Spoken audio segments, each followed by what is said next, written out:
मतलब 90% लोग बाहर बैठे हुए हैं और देख रहे हैं, और उनकी सिस्टम में कोई भागीदारी नहीं। उनके सिलेंडर में ना पेट्रोल मिलता है, ना मेंटेनेंस होती है, ना कोई चेकिंग होती है। एक सिलेंडर छोटा सा टक टक टक टक टक टक टक टक चल रहा है। कह रहे हैं भैया दुनिया में, और कहते हैं भैया सुपर पावर बन जाएगा। कैसे सुपर पावर बन जाएगा? 90% लोग सिस्टम के बाहर बैठे हुए हैं। हुनर उनके हाथ में है, स्किल उनके हाथ में है, ज्ञान उनके हाथ में है, उनका कोई कनेक्शन ही नहीं है। तो इसीलिए हमने जाति जनगणना की बात उठाई है। और थोड़ा कंफ्यूजन है।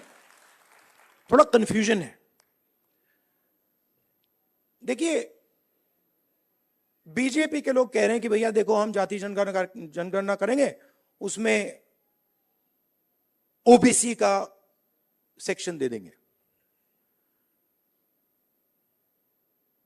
जाति जनगणना, सबसे पहले सिर्फ वहां ओबीसी लिखना का कोई मतलब नहीं है। अलग अलग कम्युनिटीज हैं, हम हर कम्युनिटी की लिस्ट चाहते हैं, पहली बात।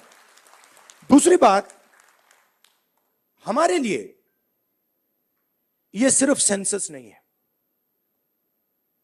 हमारे लिए यह पॉलिसी मेकिंग का फाउंडेशन है,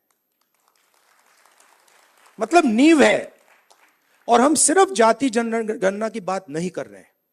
मैं यहां क्लियरली कहना चाहता हूं, जाति जनगणना से सिर्फ आबादी पता लगेगी, वो बहुत जरूरी कदम है, क्योंकि भागीदारी से पहले आबादी के बारे में पता होना पड़ेगा, क्योंकि भागीदारी तक हम बिना आबादी के तो पहुंच ही नहीं सकते। मगर आबादी लास्ट कदम नहीं है। आप यह मत सोचिए कि आइडिया यह है कि भैया जाति जनगणना हो गई, उसमें सबकी गिनती हो गई और बात वहां खत्म हो जाएगी। नहीं, यह मेरा विजन नहीं है। यह पहला कदम है। मेरा विजन है कि हिंदुस्तान में धन किस प्रकार से बांटा जा रहा है।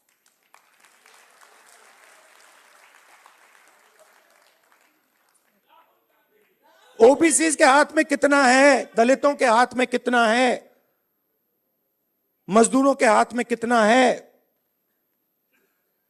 पहली बात। दूसरी बात, हिंदुस्तान के जो इंस्टीट्यूशंस हैं, ब्यूरोक्रेसी हो, जुडिशरी हो, मीडिया हो, इसमें इन लोगों की कितनी भागीदारी है। मतलब हम यह समझना चाहते हैं कि कॉन्स्टिट्यूशन ने कहा था कि एक व्यक्ति को एक वोट मिलेगा, मतलब सारे के सारे हिंदुस्तान के जो सिटीजन्स हैं वो समान है, एक समान है, एक जैसे हैं। तो हम ये पूछ रहे हैं कि अब 70 साल हो गए, कॉन्स्टिट्यूशन हमारे सामने है, इसका समाज पर इफेक्ट पड़ा है, हां या ना? और कितना पड़ा है?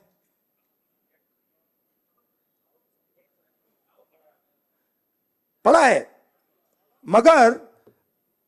मगर अगर मैं कॉर्पोरेट इंडिया को देखूं और लिस्ट निकालूं और हिंदुस्तान के 500 सबसे बड़े उद्योगपतियों की लिस्ट निकालूं, मैंने निकाला है, उसमें आपको एक भी दलित, एक भी आदिवासी, एक भी पिछड़े वर्ग का व्यक्ति नहीं मिलेगा। और सिर्फ कॉर्पोरेट इंडिया की बात नहीं कर रहा हूं, आप जुडिशरी देख लीजिए, कॉर्पोरेट इंडिया देख लीजिए, मीडिया देख लीजिए। आप मुझे बता दो, नेशनल मीडिया में दलित एंकर का नाम बता दो मुझे, आदिवासी एंकर का नाम बता दो, ओबीसी एंकर का नाम बता दो, कौन है बता दो। तो नैरेटिव बनाते हैं ना। आप देखिए हिंदुस्तान में 50% आपने कहा कि आधी आबादी ओबीसी है, उसमें आप 15% दलित जोड़ दीजिए, 8% आदिवासी जोड़ दीजिए। माइनॉरिटीज की बात मैंने अभी की भी नहीं, 73 आता है। 73% दलित, आदिवासी, ओबीसी। कॉर्पोरेट इंडिया में 0, मीडिया में 0, आप हो ही नहीं। तो अब हम अगर पॉलिसी बनाएंगे और हिंदुस्तान की जो सच्चाई, जो रियलिटी है, उसकी बेसिस पे हम पॉलिसी नहीं बनाएंगे तो उसका क्या मतलब है? तो मैं आपसे यह कहना चाहता था कि जाति जनगणना हमारे लिए सिर्फ गिनती नहीं है, जाति जनगणना हमारे लिए पॉलिसी फ्रेमवर्क है। और एक प्रकार से हमारा गाइड, जैसे कॉन्स्टिट्यूशन हमारा एक गाइड है जिसपे ये लोग रोज आक्रमण कर रहे हैं, जाति जनगणना,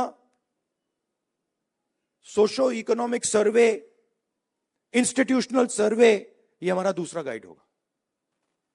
और हमारा लक्ष्य है कि जो मैंने आपसे कहा कि 10 सिलेंडर की गाड़ी है, 9 सिलेंडर बंद पड़े हुए हैं, तो हमारा लक्ष्य है कि 10 के 10 सिलेंडर काम करें। आप मुझे बताओ, पूरा का पूरा बैंकिंग सिस्टम, पूरा का पूरा बैंकिंग सिस्टम, नरेंद्र मोदी ने 16 लाख करोड़ रुपए 25 लोगों का कर्जा माफ किया है। शेम, 16 लाख करोड़ रुपया। अच्छा, उन 25 लोगों में एक दलित नहीं था, एक आदिवासी नहीं था, एक पिछड़ा नहीं था, एक माइनॉरिटी नहीं था। तो पूरा का पूरा बैंकिंग सिस्टम 15 लोगों के लिए बनाया गया है। ये जो हमारे भाई हैं जो मोची का काम कर रहे हैं, जिनको पूरी लाइफ में इज्जत नहीं मिली, इनके लिए एक बैंक क्यों नहीं है जो इनकी मदद करे? कहे कि हम स्पेशलाइज्ड बैंक बनाएंगे सिर्फ इनके लिए। तो पॉलिसी मेकिंग फ्रेमवर्क का यह मतलब है, हमारा काम हिंदुस्तान की 100% आबादी की मदद करने का है।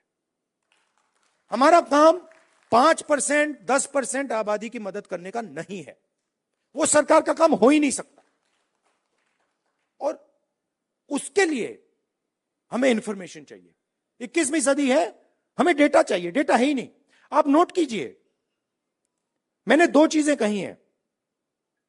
मैंने कहा है कि जाति जनगणना, social economic state census, institutional census हम कराएंगे, और 50% का जो बैरियर है, जिसको हम एक्सेप्ट नहीं करते हैं, फ्रैंकली बोलूं तो इसको हम उड़ा के फेंक देंगे। ये 2 चीजें मैंने कही हैं। और मगर उसके बाद मैंने आज